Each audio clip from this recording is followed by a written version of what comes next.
What is going on, YouTube family? Welcome back to another episode of swing trading, day trading, technical analysis video on the NAS100. I hope you guys have had an amazing week trading, okay? And what we're going to do is we're going to pick up from where we left off last week in terms of what I was looking out for and how I navigated the market. So last week, this was where this video was based on, okay? So if you watched the previous week's video, this week's video is going to be based on what's just taking place this week in preparation for what may possibly take place next week, right? And this week a lot of things took place this week. One of the big ones was the job report, non-farm payroll, okay? And you can see that move all the way down here, right? So that's a big red coming all the way down.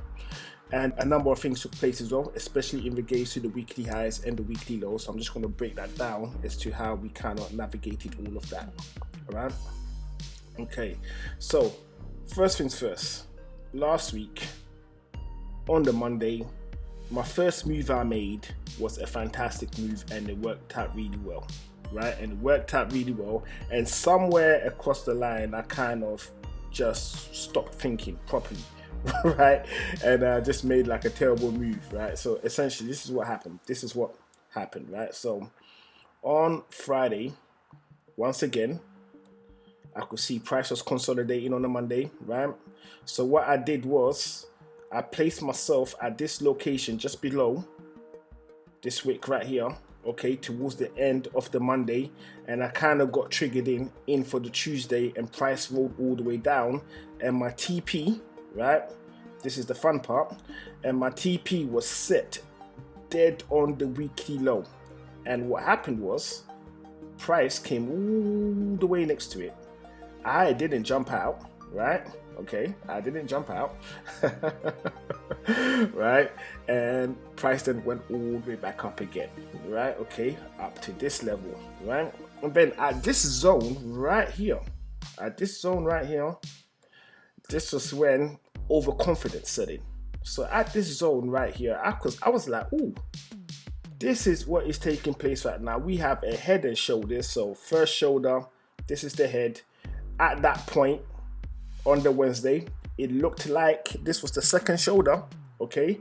So what I did was on this second candle over here was where I took another position. So I had two positions in there all together in preparation for a head and shoulders. So we've got the head that was seen on a Monday, right? So took advantage of that. Prices, I'm riding that all the way down.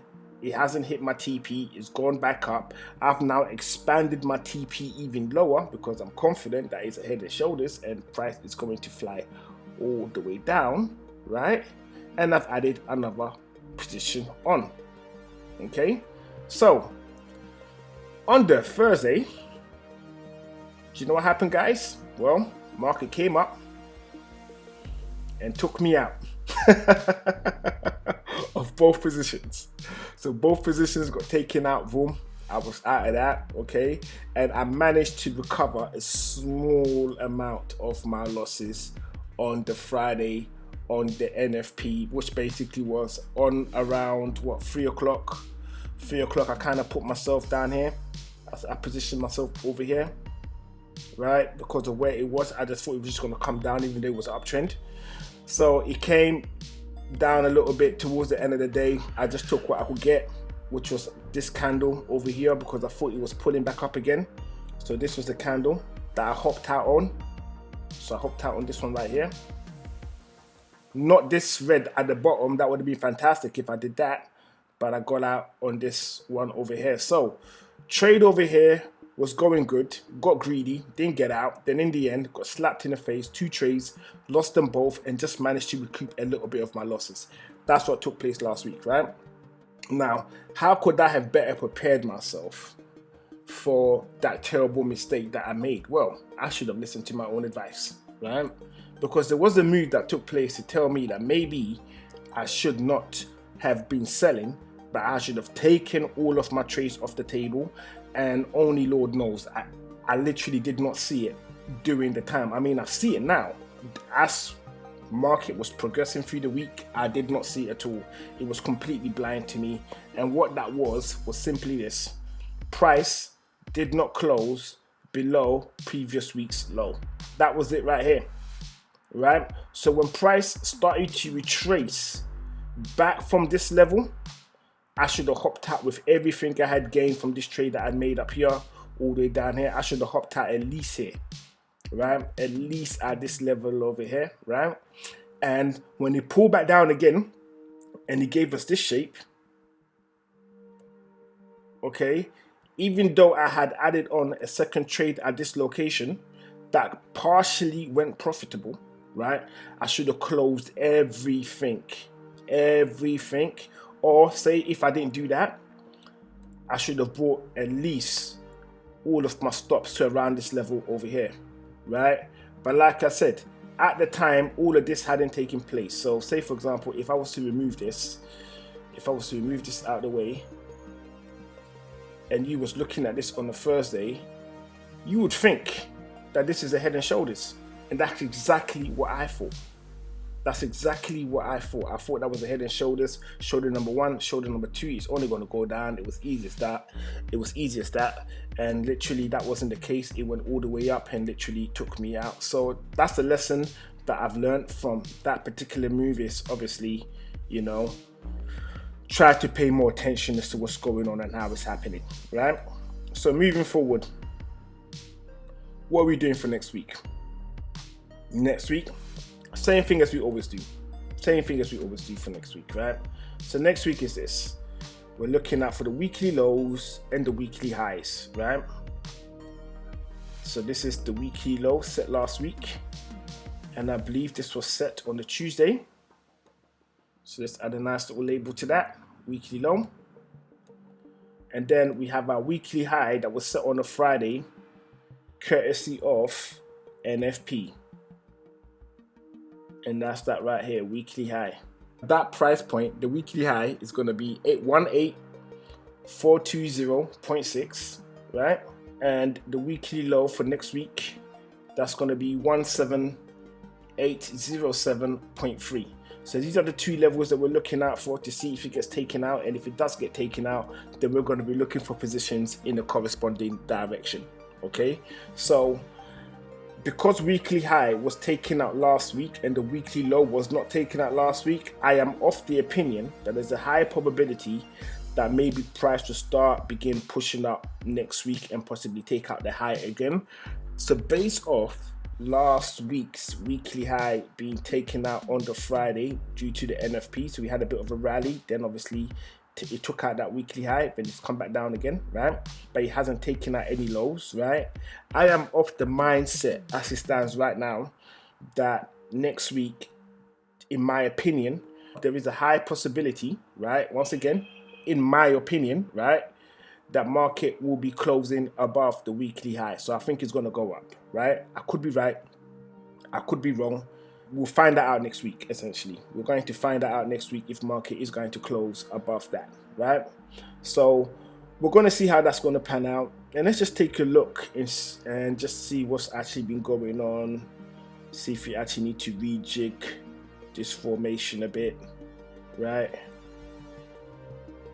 Because when you actually look at it from this angle, it just looks super clear in terms of what you need to do and how you need to do it. But when it's all bunched up weeks on weeks, it's kind of hard to kind of be able to spot what you need to do. Okay.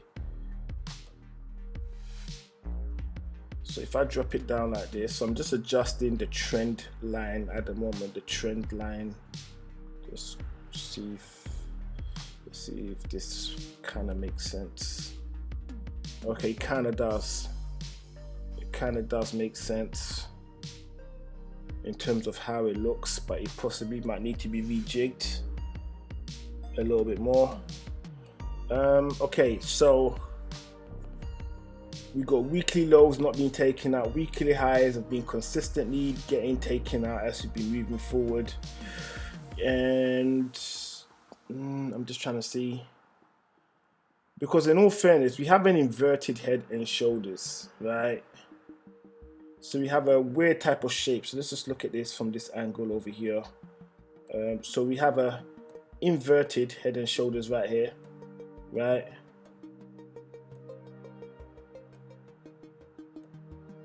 So that's that, okay? and what I thought was the head and shoulders in this location, it's not looking like that. But however, this could be a double head and shoulders. So essentially, we may have something like this over here, right? So we're gonna count this as one head. Okay, but either way, it's kind of strange that with this inverted head and shoulders, it didn't continue to push up more, because we can clearly see that this is an inverted head and shoulders. Like, this is a shoulder over here, this is the head over here, this is the second shoulder over here, right? Price was supposed to fly all the way up based on this, but it hasn't done that. I'm just having a look again, let's just see. So we have a lot of inverted head and shoulders in this overall trend over here. But like I said, weekly highs are being taken out. We have an inverted head and shoulders, right? And we may have a double head and shoulders in this location over here, but we definitely have an inverted head and shoulders in this location over here. We also have, just to add more weight to the analysis, weekly highs being taken out. So we have a weekly high that was taken out over here, then we have a weekly high that was taken out over here, and then we have another weekly high, this one over here, which is then slightly taken out over here. So this overall move going off the signal right here is indicating a push to the upside, more pushes to the upside. Okay, and bearing in mind, weekly lows are not being taken out, so we had a weekly low, it came near it, didn't take it out, and pushed all the way back up again.